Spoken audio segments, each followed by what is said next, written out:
सैनिक भाइयों नमस्कार। आज हम लोग कुछ जरूरी बातों के बारे में जानकारी ले लेंगे। प्रकाशन जी नमस्कार। चैन सिंह जी नमस्कार। भगवान पाटिल जी नमस्कार। पूरे सैनिक भाइयों, आप सबको मालूम है कि पिछले 10 नहीं यार 11 महीने हो गए जवानों की जायज मांगों के लिए, न्याय के लिए, समानता के लिए और स्वाभिमान के लिए दिल्ली के जंतर मंतर पर आंदोलन चल रहा है, जो आज भी चल रहा है। बहुत सारे बुद्धिजीव हैं हमारे पूर्व सैनिक भाई, वो हमेशा व्हाट्सएप के ऊपर या पर्सनल फोन नंबर या वीडियो के माध्यम से या मैसेज कोई भी या वॉइस कॉल के द्वारा वो कहते हैं कि एक मंच पे आ जाओ, इकट्ठे हो जाओ, तब हम आगे बढ़ सकते हैं। पर आज की जो खुशखबरी है वो बहुत बड़ी है। आप अपनी जगह बिल्कुल ठीक है कि एकता में बल है, क्योंकि अगर जो लकड़ी है अगर अकेली रही तो टूट जाएगी और गट्ठड़ में रही तो उसको कोई तोड़ नहीं सकता। बिल्कुल जायज। सैनिक भाइयों, बहुत सारे प्रश्नों के उत्तर आज आपको इस वीडियो में मिलेंगे मेरे में, और जिसका उत्तर आप कमेंट में दोगे। सैनिक भाइयों, कोई भी जब आंदोलन चलता है या कोई भी संस्था जो खड़ी है या संस्था जो खड़ी करी गई है पूर्व सैनिकों के लिए, अनेकों हैं। अगर सिविल की बात करें, किसानों की बात करें, बहुत सारी, उसमें से कुछ नेता समाज के लिए लड़ते हैं, संघर्ष करते हैं, समाज को न्याय दिलाने का काम करते हैं। पर उसमें से 99% जो नेता हैं वो उस आंदोलन को बेच देते हैं अपने निजी स्वार्थ के लिए। 20 फरवरी से आंदोलन चल रहा है, इसमें किसी की कोई रोक टोक नहीं है। जिस भाई का मन करे, जिस संस्था का मन करे, वो इस आंदोलन को आगे लेके चल सकती है, अपना फर्ज निभा सकती है, जो जितना बेहतर कर सके। पर राजनीतिक स्वार्थ को दूसरी जगह रखना पड़ेगा। एक तरफ तो आपको लग रहा होगा कि जो पूर्व सैनिक है जंतर मंतर पे जो बैठे हैं वो 28 लाख पूर्व सैनिकों को न्याय दिलाने के लिए बैठे, पर आपको उसी घड़ी एक खबर ऐसी लगे कि एक दिल्ली से कम 600-700 किलोमीटर दूर जाके और पूर्व सैनिकों को बरगला के, गुमराह करके, उनको इकट्ठा करके और मौजूदा राजनीतिक पार्टी के गुणगान किए जाएं या प्रधानमंत्री के गुणगान किए जाएं, और वो किसके द्वारा? उसी रैंक के पूर्व सैनिकों के द्वारा जो उसके भाई जंतर मंतर बैठे हैं। तो आप पता नहीं आपको दुख होगा या खुशी होगी, पर मेरे को बड़ा दुख हुआ। अभी 2 दिन पहले, पता नहीं ये मध्य प्रदेश की बात है, गुजरात की है या महाराष्ट्र की है, एक राज्य की राजधानी में पूर्व सैनिकों का प्रोग्राम किया जाता है। उसमें उस राज्य के राज्यपाल को बुलाया जाता है,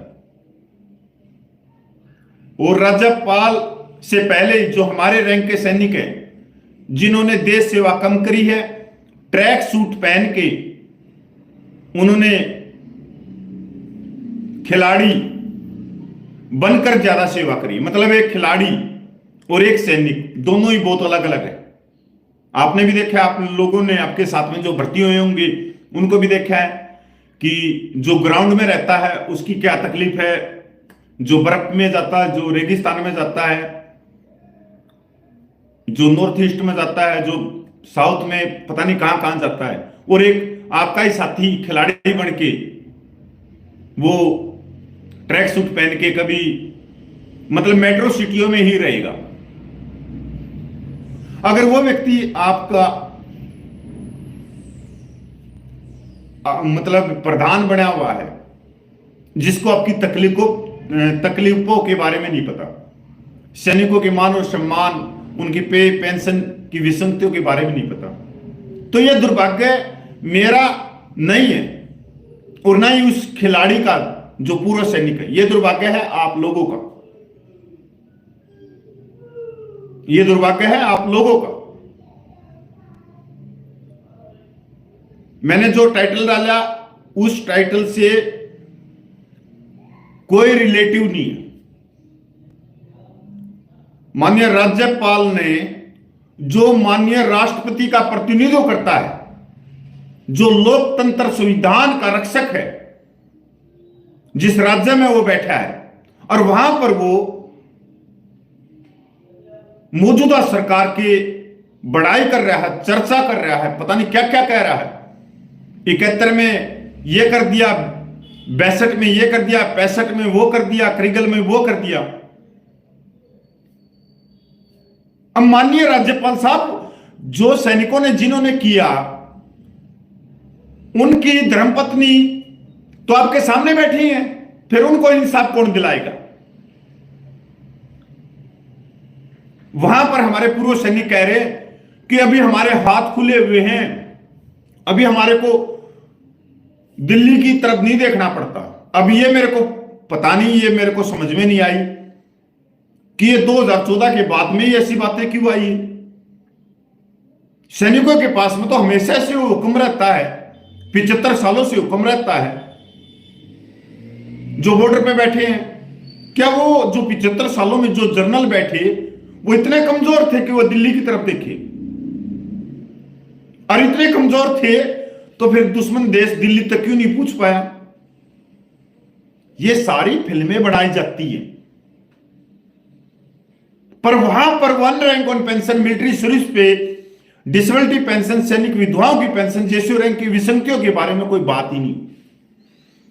मैंने जो जितने मेरे पास में 2-4 घंटे में वीडियो मैंने सर्च करे, यूट्यूब पे, फेसबुक पे, सारी जगह पे करे, और ये वही व्यक्ति हैं जिनको आप कहते हो कि इनको अपने मंच पे लिया हो, और हम ये कहते हैं कि ये एक विशेष राजनीतिक पार्टी के साथ में है। ये 2 दिन में आपके धरने को बेच देंगे, क्योंकि ये तो खुद आप देख रहे हो, आपके सामने आ रही है चीजें। हमारा इनसे कोई खानदानी दुश्मनी नहीं है कि ये हमारे घर से कोई सोना चांदी निकाल के ले गए हो या हमारी जमीन पे कब्जा कर लिया। नहीं नहीं नहीं, बिल्कुल नहीं ऐसी। ये एक विशेष राजनीतिक दल के साथ में, और इन्होंने जो शिक्षा ली है वो रिटायर्ड अधिकारियों से ली, क्योंकि 75 सालों में उन्होंने हमारी संख्या बल दिखाई और वो राज्यपाल बन के निकल गए। अब इनकी महत्वाकांक्षा इतनी ज्यादा है, जो जवान जेसीओ रैंक के हैं, पूर्व सैनिक है, कि ये जवानों के ही कान काट रहे हैं, हमारी संख्या बल दिखा के, और खुद राज्यपाल बनना चाहे, और हम वहीं पे बैठे रह रहे। मैं पूछना चाहता हूं, जो सैनिक ये गए, जो भोपाल में गए, भाई आपकी मांग कौन सी पूरी करी वहां पे, और आपकी मांगों का पत्र क्या था वहां पे? और जो सैनिक विधवाएं आई हुई थी, क्या उनका भला हो गया उससे? जबकि राज्यपाल स्टेट का, राज्य सैनिक बोर्ड का प्रेसिडेंट होता है, अध्यक्ष होता है, पर बातें क्या है? जबकि राज्यपाल कभी भी किसी की बड़ाई नहीं कर सकता। वो लोकतंत्र का जिम्मेवार है, संविधान का जिम्मेवार है, और वो एक पार्टी के गुणगान गा रहा है, उसके बाद में हमारे पूरे सैनिक गुणगान गा रहे। ये आपके उन प्रश्नों का जवाब है जो आप ये कहते हो कि एक मंच पे।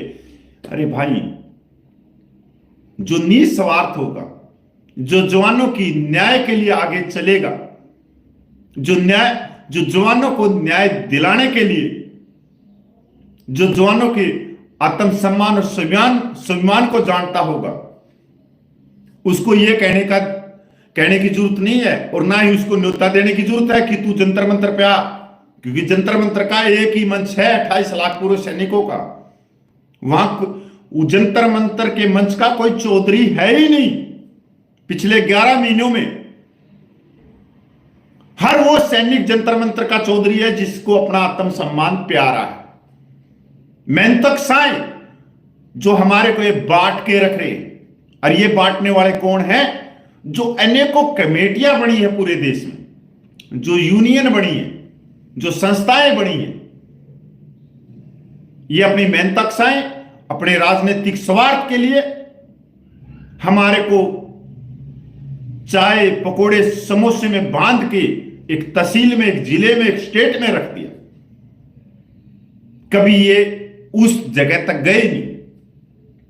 और पता है क्या कहते हैं ये जत्थेबंदियों वाले, ये कमेटी वाले, संस्थाओं वाले क्या कहते हैं कि मेरे साथ में 50 बंदे आए, कपिल भाई मेरे साथ में 100 बंदे आए। मैं इनका उसी समय जवाब देता हूं, मां वो बंदे नहीं है या आपके वो बंधुआ मजदूर नहीं है, वो पूर्व सैनिक है।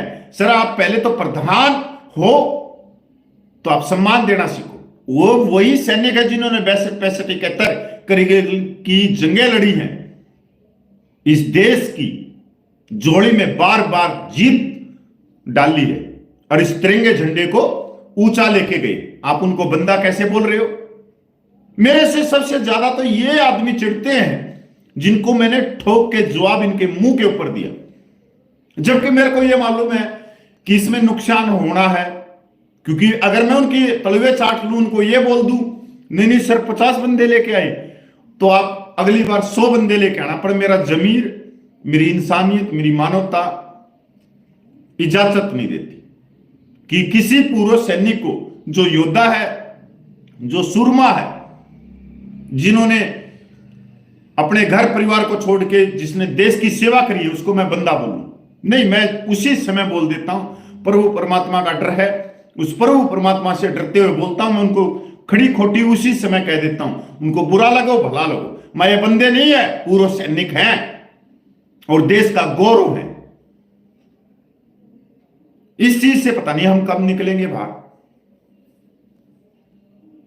आज नहीं, ये 2-3 दिन पहले की बात है कि एक माननीय राज्यपाल को बुला के और एक विशेष राजनीतिक पार्टी के चर्चे किए जाते हैं, उसकी तरफदारी की जाती है, उसकी बड़ाई करी जाती है, पर वहां पर सैनिकों की 1 रैंक 1 पेंशन, मिलिट्री सर्विस पे, डिसेबिलिटी पेंशन, सैनिक विधवाओं की पेंशन, जेसीओ रैंक की विसंगतियां, एक्स ग्रुप की विसंगतियां, जेसीओ रैंक की, प्रीमेच्योर की, अनेकों विसंगतियां, उनके ऊपर एक शब्द भी नहीं बोला जाता। बस लाल पीली टोपी पहना के बिठा दो, बैठे रहेंगे। जैसे ही वो जलसा खत्म होया, मीटिंग खत्म हुई या रैली खत्म हुई, जाके चाय पकौड़ों के ऊपर टूट पड़ो, पूरी खा लो, सब्जी खा लो। यार कब तक तुम खाते रहोगे? कब तक अपने आत्म सम्मान की चिंता नहीं करोगे? कब तक तुम इन कमेटियों के प्रधानों के कब तक तुम बंधुआ मजदूर रहोगे? कब तुम ये जानोगे कि ये तुम्हारे को बेच रहे हैं, तुम्हारे हकों को बेच रहे हैं?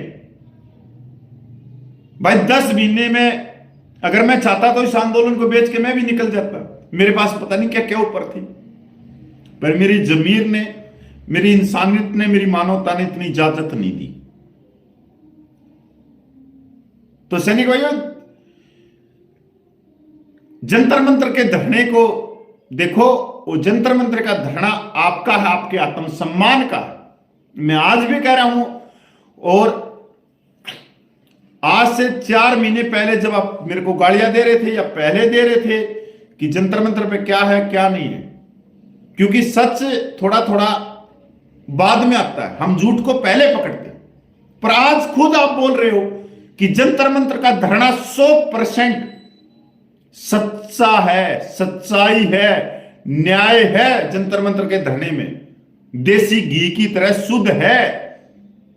कितने अनगणित आरोप प्रत्यारोप लगाने के बाद में भी जो जंतर मंतर में बैठे हैं, जो सबका सैनिक संघर्ष कमेटी, वो टस से मस नहीं हुई। तो और क्या सर्टिफिकेट चाहिए भाई तुमने? आप ही तो आप खुद आज सर्टिफिकेट दे रहे हो जंतर मंतर के धरने को, और कल आप ही जंतर मंतर के धरने को पता नहीं क्या सर्टिफिकेट दे रहे थे। तो कुछ समय ऐसा भी होता है कि जब हमारी आंखें नहीं देख सकती सच को, जब हम झूठ ही देखते।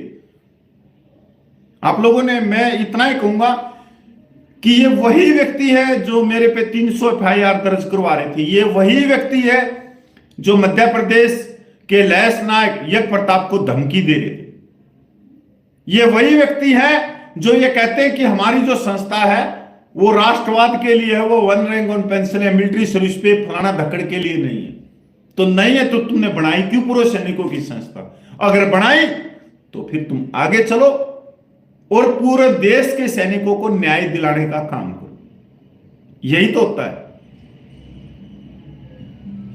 और इनके बंधुआ मजदूर मत रहो किसी संस्था के, कमेटी के, कभी मत रहो। जय हिंद, वंदे मातरम, जय भारत भाई।